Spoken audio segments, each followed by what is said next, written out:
सुनो ये चल ये छौड़ी माना ना हौ मनमा तोरे देखो ही सपनमा सपने में बोला के सोना कबल चुमा लियोगे आगे लियोगे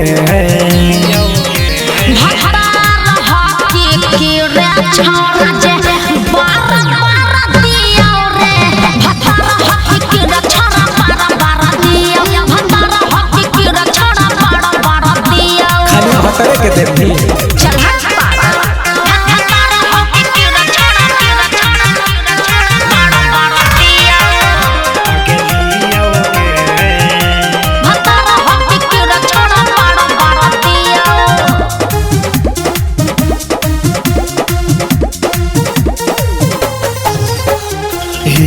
हम तोरे दीवाना गे काहे बनाबो ही बहाना गे अंधेरा न होई है दीवाना रे चल जाइबे जमुई के थाना रे भीतर कला देबो बुझली ना जीजा लगा की हम तोरे दीवाना गे काहे बनाबो ही बहाना गे अंधेरा न होई है दीवाना रे चल जाइबे जमुई के थाना रे तोरे चलते हमें अभिले शादी नहीं कर लियोगे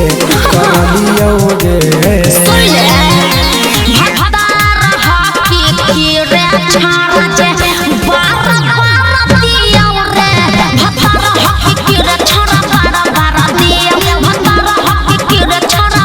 बारा दिया छाड़ा बारा दिया चल हट बाबा आगे लियोगे चल हट भतार हकी रे छाड़ा बारा दिया presented by Ankush Movie Bhojpuri। भतार हकी रे छाड़ा बारा दिया आगे लियोगे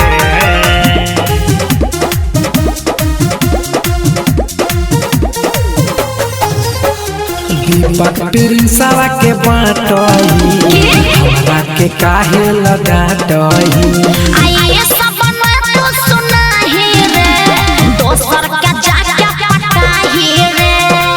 देख हमर पीछा छोड़ दे काहे चबा जबी की रंजित विकास के बाटही काहे सहिलावा के डाटही ई सबन तू सुनाही रे दोसर के जाके पटाही रे